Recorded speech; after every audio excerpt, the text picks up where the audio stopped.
নমস্কার।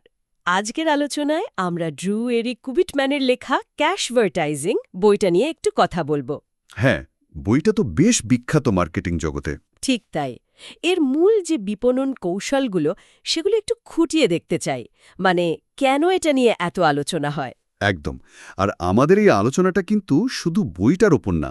আমরা নেতেসেবা.com, গুডরিডস, বুকজেলি.com, এমনকি রেডিটের মতো বিভিন্ন অনলাইন প্ল্যাটফর্মের আলোচনা, রিভিউ এগুলো দেখেছি। তার মানে একটা ব্যালেন্সড ভিউ পাওয়ার চেষ্টা করছি আমরা। হ্যাঁ, লক্ষ্যটা হলো বইটার আসল নীতিগুলো বোঝা। মানে এর ভালো দিক, খারাপ দিক কি, আর সত্যি কাদের জন্য এটা বেশি কাজের।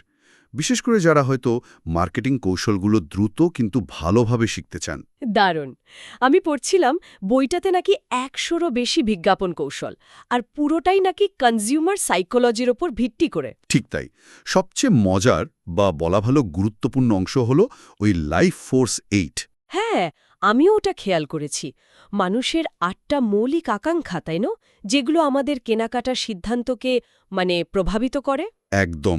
যেমন ধরুন, বেঁচে থাকার ইচ্ছা, জীবনটাকে উপভোগ করা বা সমাজে একটা জায়গা করে নেওয়া, ভালোবাসা পাওয়া, এইসব আর কি। ও আচ্ছা, এগুলোর বাইরেও তো আকর্ষণীয় হেডলাইন লেখার কৌশল বা ওই যে ফোমো ভয় জাগিয়ে আবেদন তৈরির মতো ব্যাপারও আছে দেখলাম। হ্যাঁ হ্যাঁ, ওই মনস্তাত্ত্বিক দিকটাই বইটাকে এতটা শক্তিশালী করেছে। লেখক শুধু কৌশলগুলো বলেই থেমে যাননি, সেগুলোর পেছনে যে আচরণগত বিজ্ঞান আছে সেটাও ব্যাখ্যা করেছেন। যেমন ধরুন অথরিটি বায়াস, মানে কেউ যখন একজন বিশেষজ্ঞের কথা বেশি বিশ্বাস করে, বা স্কেয়ারসিটি, মানে জিনিসের অভাব আছে এটা দেখানো। সোশ্যাল প্রুফ তো আছেই, মানে অন্যরা কিনছে দেখে কেনা। বুঝতে পারছি।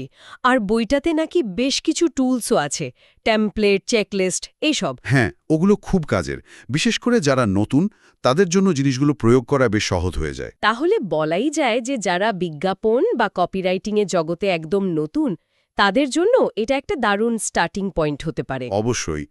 অনেক অনলাইন ফোরামে তো লোকজন একে প্রায় কপিরাইটিংয়ের বাইবেল বা পাঠ্যপুস্তক বলছে। তাই নাকি? আমি রেডিটে একজনের মন্তব্য দেখছিলাম। তিনি লিখেছেন বইয়ের কয়েকটা টিপস ব্যবহার করেই নাকি তার সেলস প্রায় সঙ্গে সঙ্গেই বেড়ে গেছে। হ্যাঁ, এরকম ফিডব্যাক প্রচুর। এটা সত্যি বেশ উৎসাহ দেয়। তবে সবকিছুরই তো ভালো মন্দ দুটো দিক থাকে। নিশ্চয়ই কিছু সমালোচনাও আছে। তা তো আছেই। কিছু পাঠক মনে করেন বইটার লেখার ধরনটা একটু বেশি, মানে অ্যাগ্রেসিভ, যাকে বলে হার্ড সেল। ও, মানে সরাসরি বিক্রির চেষ্টা।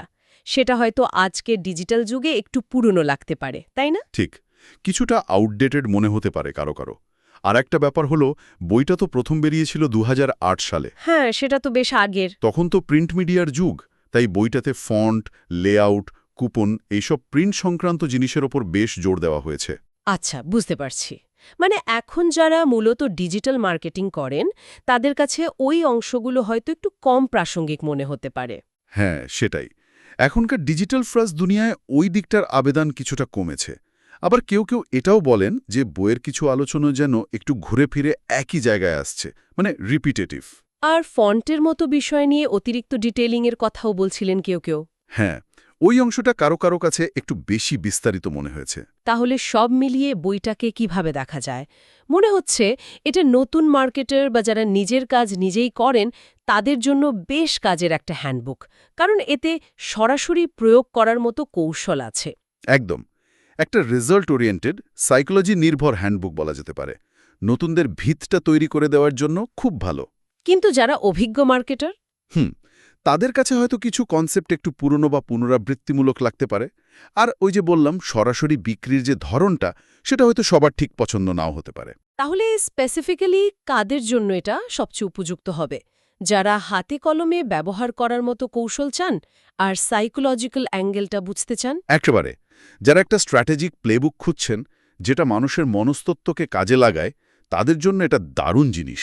আর কাদের জন্য এটা হয়তো অতটা ভালো অপশন নয়? যারা খুব আপ টু ডেট ডিজিটাল কেন্দ্রিক কৌশল খুঁজছেন, কিংবা ধরুন খুব সংক্ষিপ্ত লেখা বা সূক্ষ্মভাবে প্ররোচিত করার যে মার্কেটিং স্টাইল, সেটা পছন্দ করেন, তাদের হয়তো একটু অন্যরকম লাগবে। আচ্ছা, যদি কেউ বইটা থেকে বেস্ট ভ্যালু পেতে চায়, তাহলে কি টিপস দেবেন? যেমন যারা ডিজিটাল মার্কেটিং করেন, তারা কি প্রিন্ট সংক্রান্ত অংশগুলো স্কিপ করতে পারেন? হ্যাঁ, তা পারেন।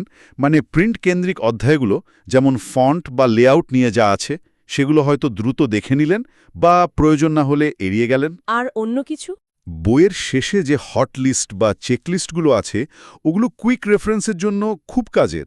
আর আমার মনে হয় কিছু কোর জিনিস, বিশেষ করে হেডলাইন লেখার কৌশল আর ওই লাইফ ফোর্স 8, এই বিষয়গুলো আসলে চিরন্তন। এগুলো বারবার পড়া বা রিভাইজ করাটা খুব দরকারি। তার মানে মূল বিষয়গুলো কিন্তু এখনো খুব প্রাসঙ্গিক।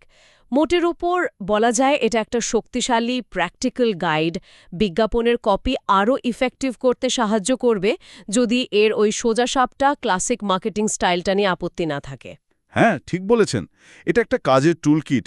বেশ, আলোচনা শেষে একটা প্রশ্ন মনে আসছে। বইটার কিছু কৌশল হয়তো একটু পুরনো ধাঁচের বা অ্যাগ্রেসিভ লাগতে পারে, কিন্তু মানুষের এই যে বেসিক চাহিদা আর মনস্তত্ত্ব, সেগুলোর উপর ভিত্তি করে তৈরি মার্কেটিং কৌশলের দীর্ঘস্থায়ী আবেদন, এটা আজকের ডিজিটাল যুগে দাঁড়িয়েও মানুষের কেনার অভ্যাসের মূল জায়গাগুলো নিয়ে আমাদের কি সোচতে বাধ্য করে? এটা একটা দারুণ পয়েন্ট। মানে টেকনোলজি বদলালেও মানুষের ভেতরের মূল ড্রাইভগুলো হয়তো একই থেকে যায়। ভাবার মতো বিষয়।